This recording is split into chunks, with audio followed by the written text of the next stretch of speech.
And yes, we are ready to go live. It says we are live. So how about we do this? 3, 2, 1.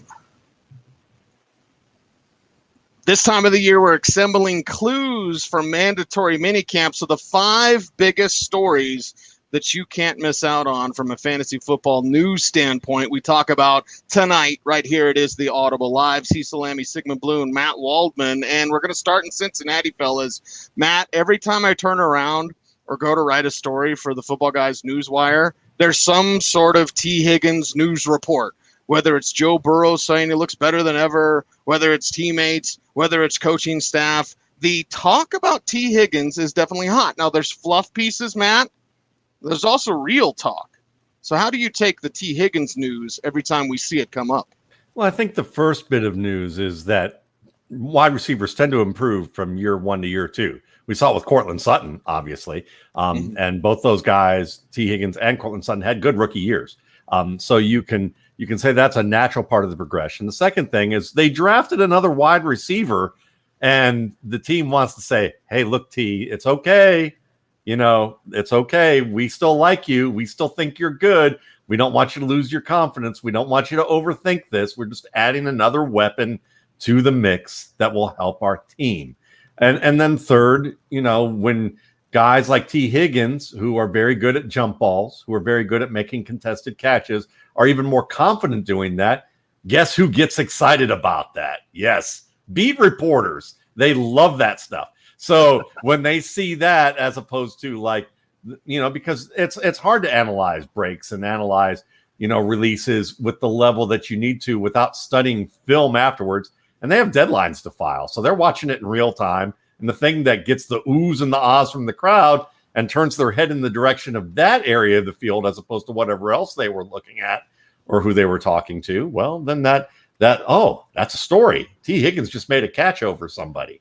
And so I think if I'm going to take the pessimistic view of that would be my thing, is that it's a combination of attaboy, keep your confidence up, he's been good, and beat reporters, liking certain things. But I'm sure Bloom will take the sunnier side of this too. And it's an important part of it too. Yeah, well, what is that sunny side, Bloom? And what do you think? Because again, it's no joke. I guarantee there will be a T. Higgins report tomorrow. That we're talking about. Yeah, and I think that we know from last year, only a hamstring injury in the last game of the year kept him from getting 1,000 yards in his rookie year.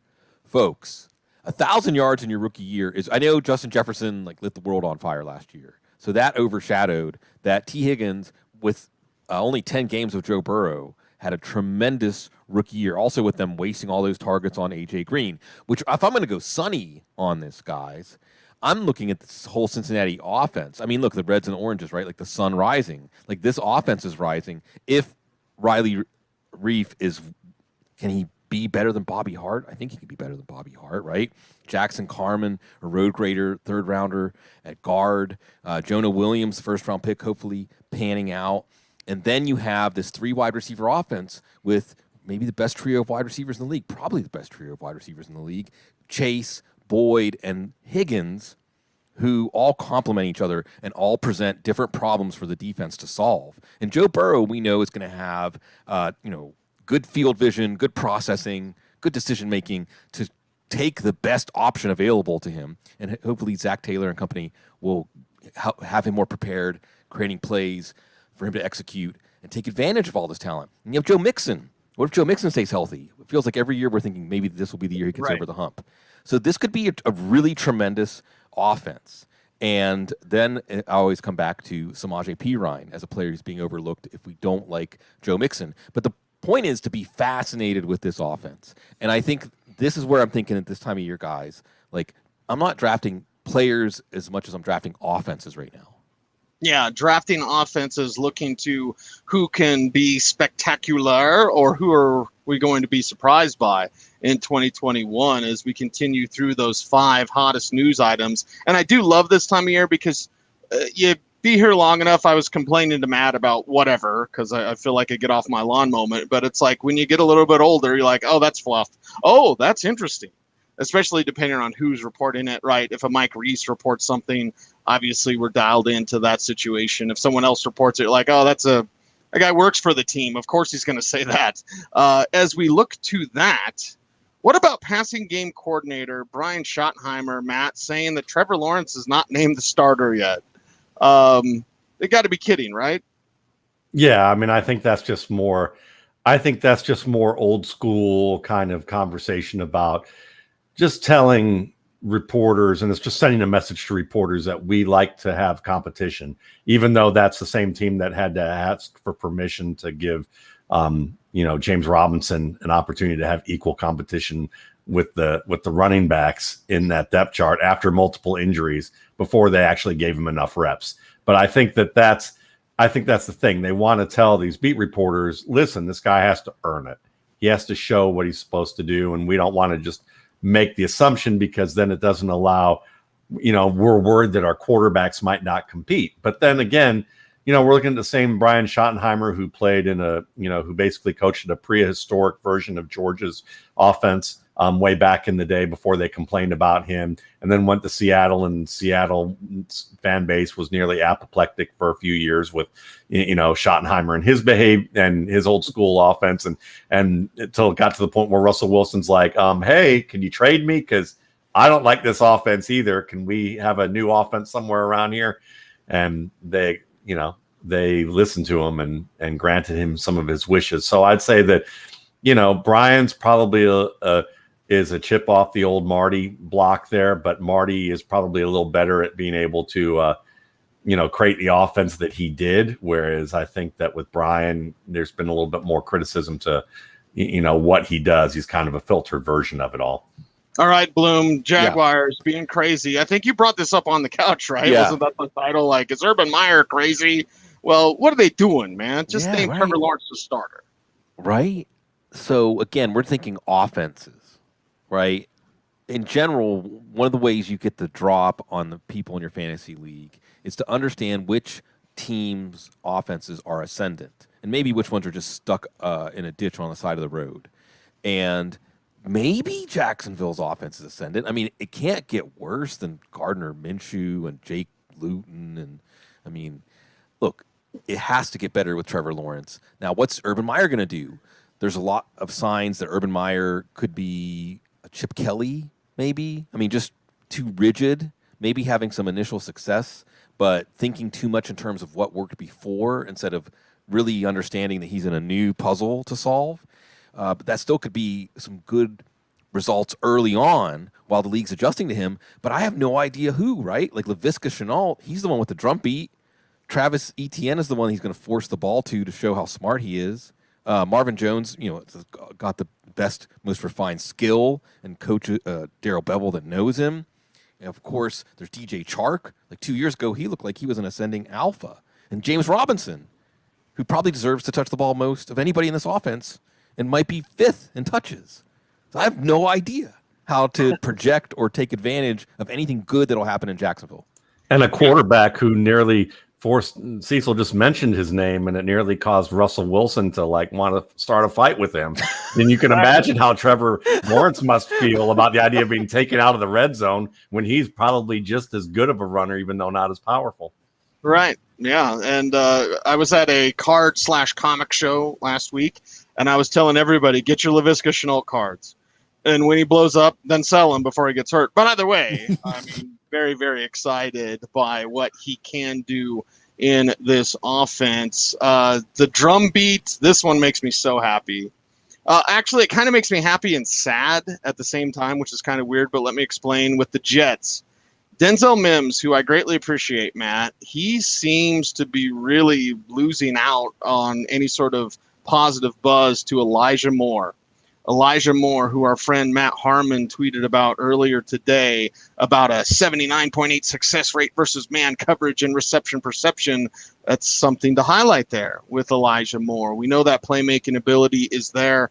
Matt, it seems to be coming through, seems to be dazzling, where people are saying, okay, it's going to be Corey Davis on the outside. It's going to be Elijah Moore on the outside. You're going to get louder with Crowder in the slot. And then Denzel Mims, who I still like and appreciate his game, now he's more of a reserve guy because nobody's talking about him, Matt. It's all the talk about Elijah Moore. Yeah, well, actually, the guy they're talking about in addition to Elijah Moore is Keelan Cole. Yeah. Because Keelan Cole is the guy who's actually running with the ones, and he can play inside and outside, which is probably why they're renegotiating with Jamison Crowder right now. And he's trying to take a lower price, and initiated they finally renegotiated that. The price isn't known yet, but he was due a non-guaranteed $10 million. He's probably getting half that, Eddie. Exactly. So it's very possible with a good camp with Keelan Cole, who was, coveted by Joe Douglas, the GM, for multiple years and just couldn't get a deal made, that now that, Keelan Cole could wind up being the guy at the expense of Jamison Crowder, where they could put him in the slot, inside, outside. He's a more versatile route runner for what they're looking for, and can give him that contested ball element, as we saw during his rookie year, that he was very good at that against top coverage. And Denzel Mims is more of a guy who you think of a traditional X, who, think of what DK Metcalf does really well, but what he doesn't do as well probably wouldn't fit in certain offenses. And I think that while Mims has more potential as a route runner than Metcalf does in terms of versatility, it's not as refined as what Cole can provide at this stage. And I think that's mainly the issue. He got hurt. He had a surgery.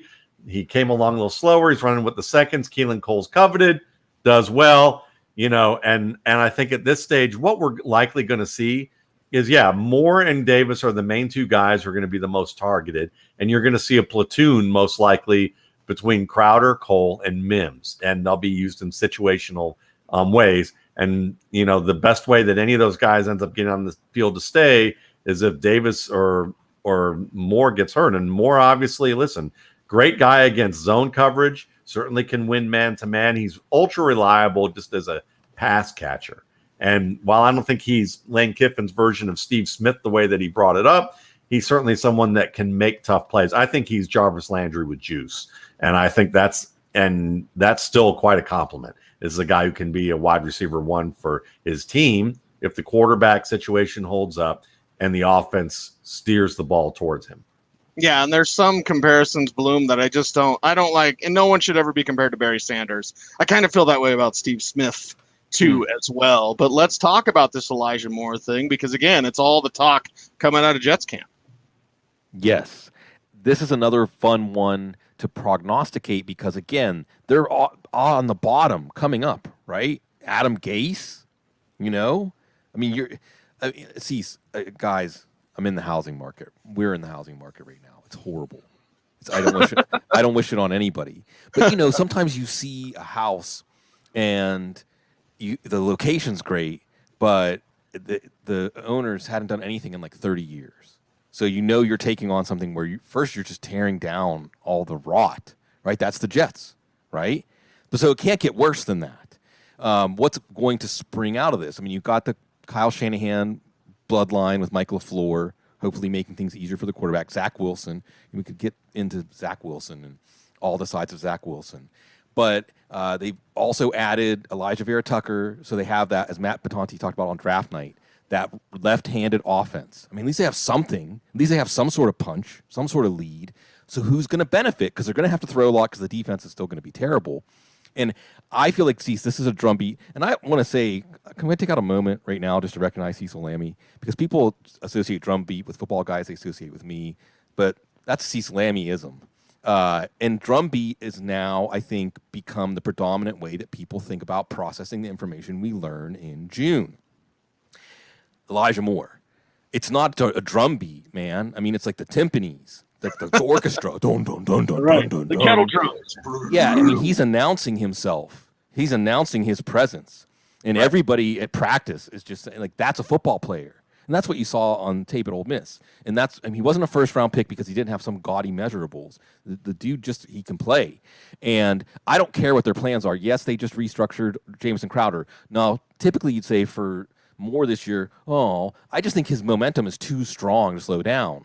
So I think Elijah Moore should be the first wide receiver off the board for Jets in redraft leagues. Now, Matt brings up Keelan Cole, and I want to just go ahead and co-sign on understanding the importance of what he said about how this is a player that was pursued for years. Every year they were trying to trade for Keelan Cole. So he is somebody that they're now embracing this offense, and I can't remember, I think it might have been Connor Hughes, but I could be wrong, who was just writing about like in this offense, they want guys who can run after the catch. You know, that's not Denzel Mims. And Denzel Mims belongs to, I think, you know, a previous kind of plan or blueprint on offense. I still like Denzel Mims. I just don't know if this is the offense that is good for him. Now, that being said, Zach Wilson is an aggressive, kind of Ryan Fitzpatrick-esque decision maker at quarterback. And Denzel Mims could be a guy that plucks some of those for him or makes him look like, saves him, kind of like how Mike Evans would save Johnny Manziel, you know? So there might be something there for him, but this, I think, is Moore and Cole. And again, it's a good offense to watch. I mean, maybe except the backfield. Michael Carter, I don't know. But the passing game should be the big, meaty part of the offense because Zach Wilson, even as a rookie, he's going to be an aggressive rookie. That can be fun for fantasy, unless you get like -5 for interceptions or something. And an aggressive rookie with wheels in a Shanahan system. Yes, right. Please. Yeah, right. Plummer, Greasy. Again, like thinking about how these quarterbacks are set up with like very structured. Now, will Zach Wilson buck the very structured decision making, or will he embrace it? You know, I think certainly looking what he did at BYU mentally, you're watching like if a quarterback is comfortable processing and making throws while they're on the move. I think that's very much in his wheelhouse. So as long as he buys into the system, it could be fun. It could be fun to watch what he does. Another thing, guys, I'm doing right now is looking at the schedule, right? So let's see what he has to open up. Oh, Carolina. That's not too bad. Actually, it could get rough in the next few weeks with New England and Denver. Vic Fangio licking his chops. But then Tennessee, Atlanta. I mean, you know, we could be 5 weeks in, and he could have a couple of really good games under his belt. Yeah, and without that running game, it's going to be the passing game. The passing game they're going to use to complement the ground game that they don't really have. Michael Carter, you got to pass block, and he can't pass protect. Like he couldn't at the Senior Bowl. Doesn't mean everything. Lorenzo Booker was great in pass protection, Bloom, remember? And I just went member berries on us. Man, bet you baka. And by the way, our man Jason now could take a bong rip in the chat room because I said Senior Bowl. It is the Audible Live, and this broadcast is brought to you by Fantrax, the home of fantasy sports. Sign up for free today and be entered to win a signed Christian McCaffrey jersey. Simply go to fantrax.com/footballguys and sign up today. The most customizable fantasy platform in the industry, offering the greatest fantasy experience for your dynasty, keeper, redraft, and yes, there's those drums, best ball leagues. That is Fantrax, the home of fantasy sports. Check it out, fantrax.com/footballguys. That's fantrax.com/footballguys, and sign up for free today and be entered to win a signed Christian McCaffrey jersey. That is Fantrax, the home of fantasy sports. As we go through the 5 hottest stories. Bloom, you didn't like hottest? I was, you know, always supposed to use a buzzword. It's the internet. As soon as you say hottest, you're going to get us in some algorithms. You're going to get us in some search results, and they're going to see this, and they're going to say, "There's nothing hot about that at all." Nah, well, wait till I take my shirt off. There we go. Again, yes, that's right. Trey Lance has a legitimate chance to start. Matt, we should never be surprised by this. The Trey Lance thing, I believe I told the Wink story on this program around the draft. If not, I'll save it for a different time. But like the Trey Lance thing, Matt, when people are like, and he needs years to really, he could come in and win the job from day one. And forget all this Mac Jones talk. Trey Lance was their guy. Trey Lance is a guy in, again, Shanahan system, a rookie quarterback that can run in a Shanahan system with Brandon Ayuk, with Debo, with George Kittle, with a host of running backs that we can talk about. So when the news item comes out, hey, wait a second, guys, Trey Lance could push for the starting job early.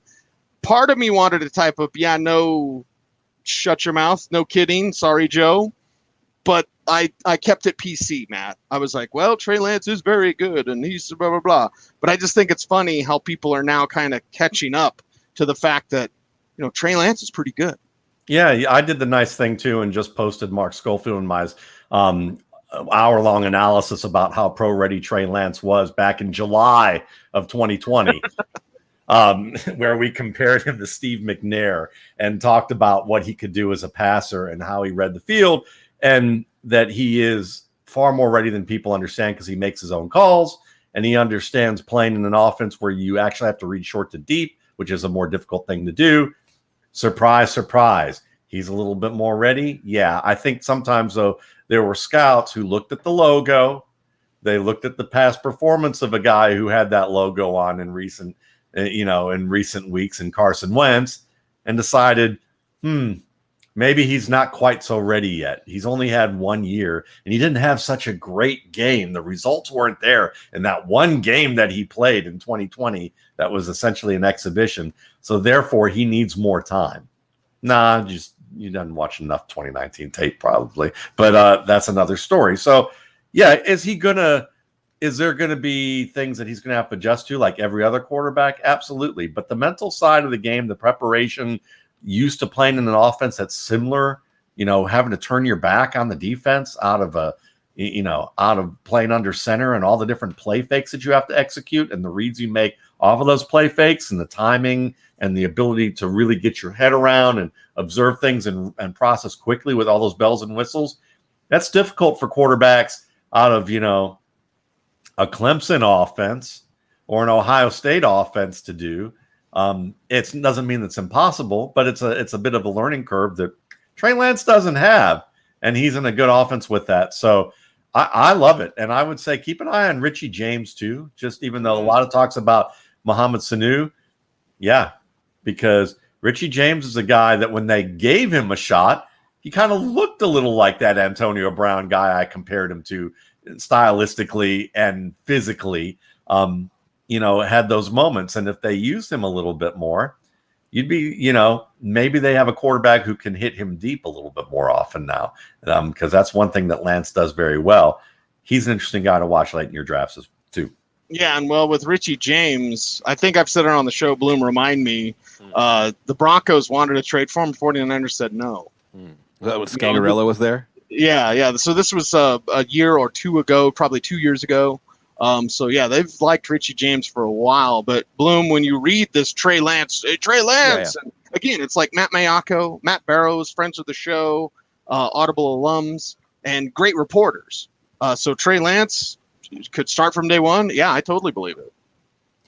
This is very difficult to discern or prognosticate, just like the Bears, right? When we're doing projections, I know Waldman's doing projections too. I'm doing projections of football guys. They have to remind me to say this stuff. I'm doing projections of football guys for the Draft Dominator for the website.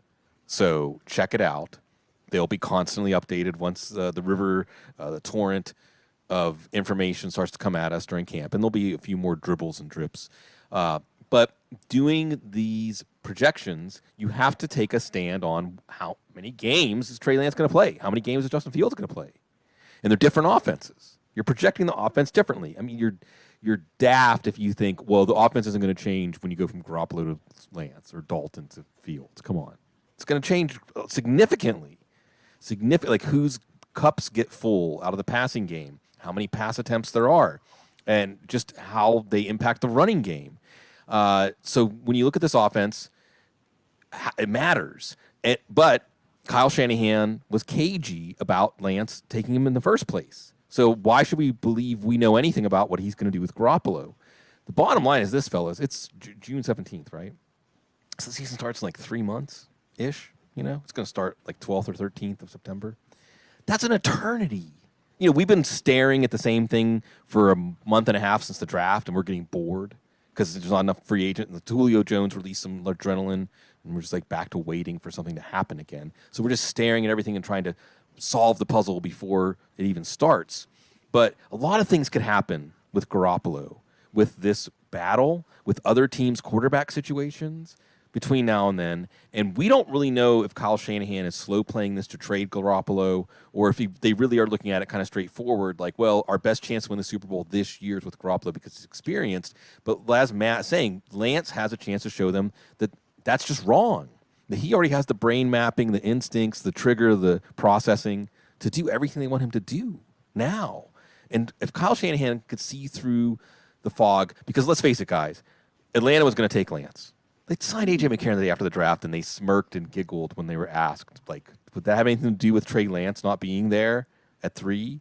At 4? So, actually, if Trey Lance works out, we have to congratulate Shanahan and Lynch for one of the greatest coups in draft history to pull that off months before the draft to get their guy.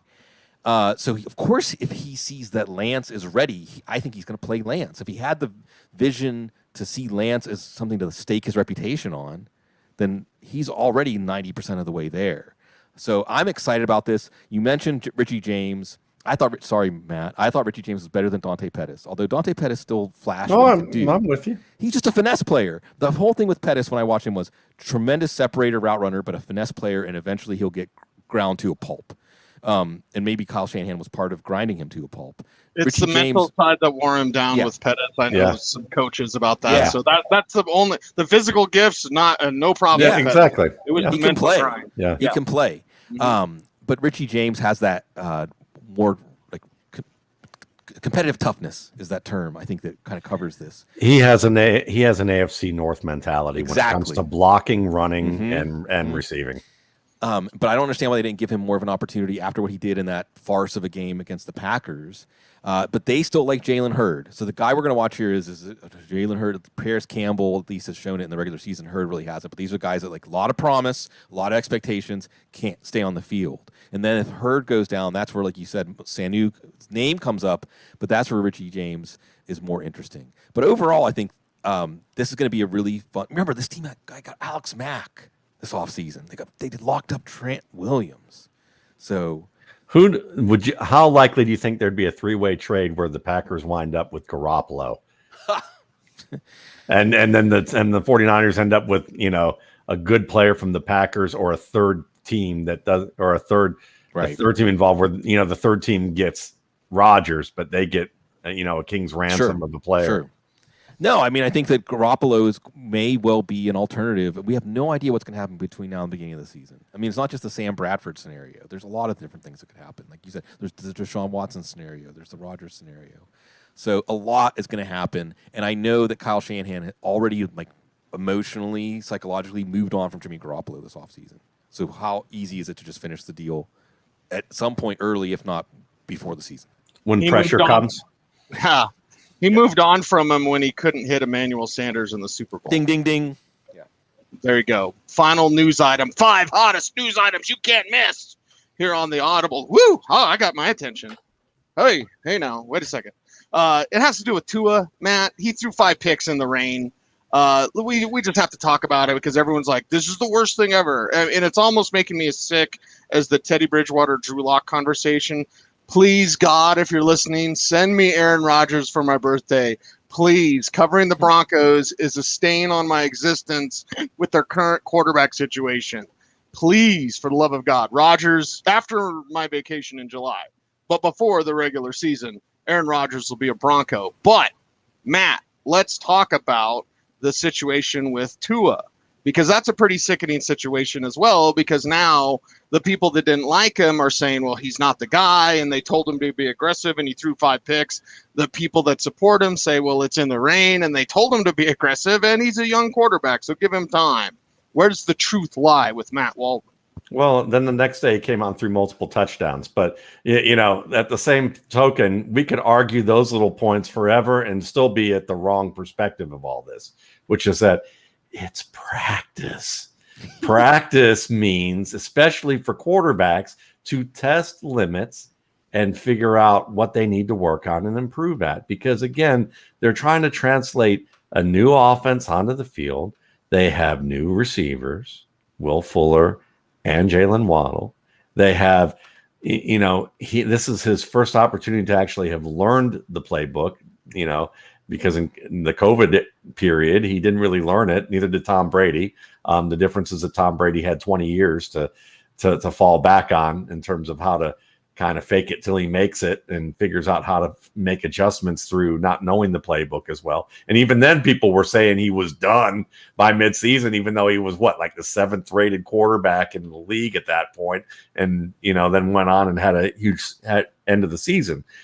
So I think that really we just have to understand that we are hyper focused on details. Imagine if your kid's trying to learn a language and every time they they conjugate the verb wrong, like you're telling them that you're never going to learn this language. You're never going to pass this test. you might as well start looking for a shovel, because that's all you're going to be good for is digging ditches, because you didn't conjugate a verb right in your room, writing it down on your spiral bound notebook paper, if they still have those things, but I mean, that's kind of the mentality of what people do. And then they'll say, well, it's different. They should know these things, and they should already be ready. Well, the only reason that they allow reporters and public into practice is because it sells tickets.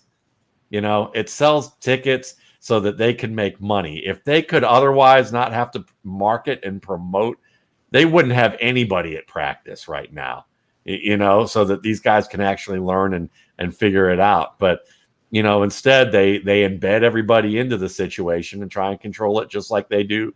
Just like the military embeds reporters, because they figured out to keep their enemies closer, so that they can dictate the flow of information. Sometimes things get out that they don't want to, because you have good reporters, or you have people who open their mouths that they shouldn't. But, the point of the matter is that, it's too early, and to conclude it based on one bad day.